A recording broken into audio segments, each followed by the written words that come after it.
When life gets unpredictable, preparation matters. In medicine, it's all about staying alert, ready for whatever comes through the door. On the road, it's no different. That's why Volvo designs vehicles to help anticipate risk, reduce harm, and protect lives. The Volvo XC90's advanced safety systems inspire confident decisions wherever the road takes you. The Volvo XC90, for life. Proud sponsor of the Pit Podcast. Learn more at volvocars.ca/safety. All right, welcome back to the Elias Macko Show in the third hour of this program. Now, thousands of foreign caregivers are facing uncertainty in this country as the federal government delays the launch of new permanent residency pathways. The delay leaves many workers, think of nannies, think of other home support staff, leaves them with very few options. One is you can leave the country, or you can stay in the country undocumented, and we know demand for services remains high. So what's happening when it comes to those caregivers right now? Let's find out a little bit more. Herbert Brownstein's with us, immigration lawyer, also a longtime city councillor in DDO from 2005 to 2021. Herbert, welcome to the program. It's great to be here. Thank you, Elias, for having me today. So, listen, what are you hearing? What are you seeing? Tell me about the clients coming to you. Yeah, well, I do get both the caregivers coming to me who are already in Canada as well as the employers. And they're really in a panic situation because did you know that Montreal is the only place in Canada right now where you cannot hire an in-home childcare worker at the regular wage, which starts at $15.75 an hour. Legault announced on August 20th, and it came in on September the 3rd, that there's a 6-month freeze, and it only applies to Montreal to hire a child caregiver. And if the child caregiver's work permit is expiring within the 6-month freeze, you can't even renew the work permit at the current wage of $15.75. You got to bump it up to $33, which is a high wage. That's right. He made some change, and it was related to wage. Like it had to be above the median or something like that when it came to determining how much money the wage had to be, right?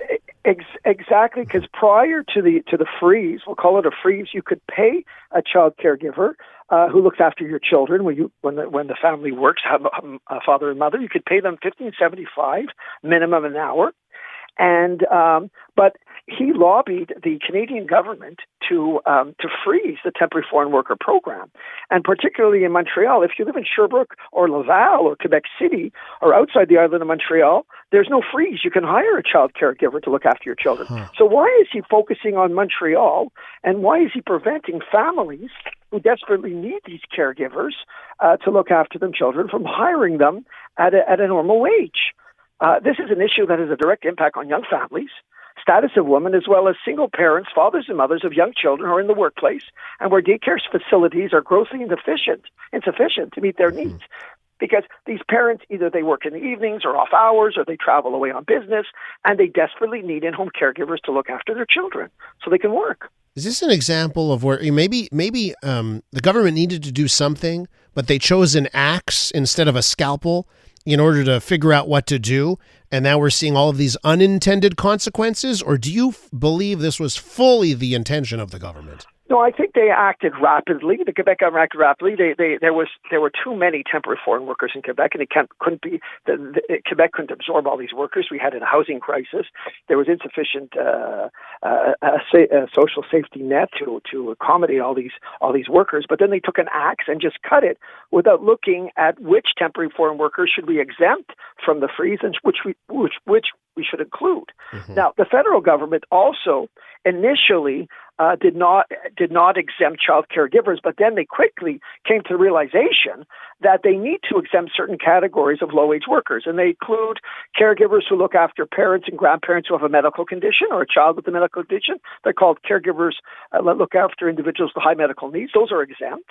They're also exempt in Montreal and in Quebec, but they decided also that an essential worker is also a child caregiver who looks after healthy children. Only Legault doesn't recognize that, and only Legault has kept the freeze on for child caregivers in Montreal. Nowhere else in Quebec and nowhere else in Canada is there such a freeze for child caregivers. So there's no rhyme and reason for this. So what is happening in light of all this? Are caregivers just skirting the rules right now? Are they staying in the country, working under the table? What are you seeing with how these caregivers are dealing with this? The ones that are here, the ones whose work permits are expiring, the employer is either forced to let them go or forced for a short-term period to up their wage to $33. But most employers cannot pay those kind of wages. Yeah. So it's definitely a problem, and it's putting employers and their caregivers in limbo. And I'm talking about even the ones that are already here. At the very least, he should have provided an exemption for caregivers that are already on work permits working for families in the Montreal region. Are there loopholes? And I'm just trying to think, this just came into my mind. Well, okay, the wages more than doubled to $33 plus an hour.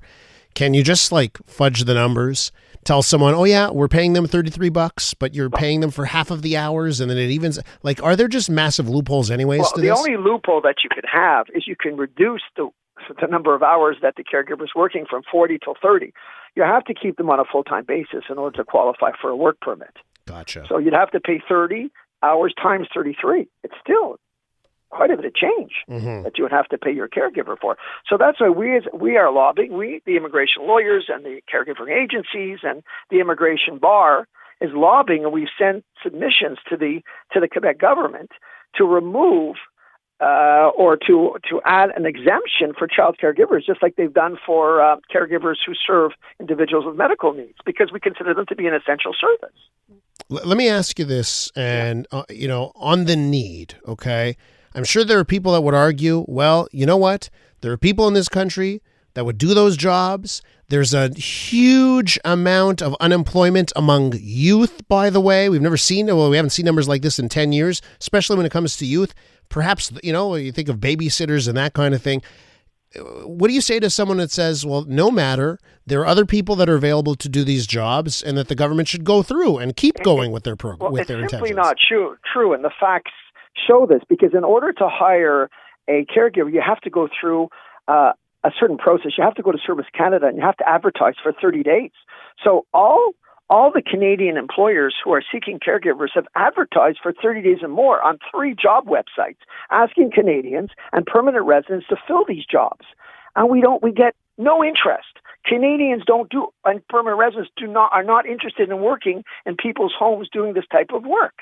That's why they are approved under the Labor Market Impact Assessment Program, because it's already been demonstrated. There are no Canadians who want to do this work. Is there a timeline for you as to when this situation goes from bad to worse? Well, it's only going to get worse unless the government of Quebec lifts the moratorium, and it's coming. They did the suspension for 6 months. We're coming to the expiration date on March the 4th. I would hope they would come to their senses, and that they would add child caregivers to the group of temporary foreign workers, low wage, who are exempt from not being processed. It's curious that you have this measure, and it applies to the island of Montreal, but not Laval. That does sound curious to me. Or Longueuil, for that matter, is so short. Now, I looked for interest. If there's any, I don't know if this is political, but it might be, because I looked at what is comprised of the island of Montreal. You have your boroughs and you have your demerged cities. And I went to see if there's any of the districts that went CAQ, and I only found 2. One is Montarville, where Nathalie Roy is the MNA, and in 2022 it went CAQ, and the other one is Pointe-aux-Trembles, Chantal Rouleau. And I'd be very interested to hear from those 2 MNAs as to what their position is on the caregiver program. We have to leave it there, Herbert. Thank you so much for coming on the program discussing this.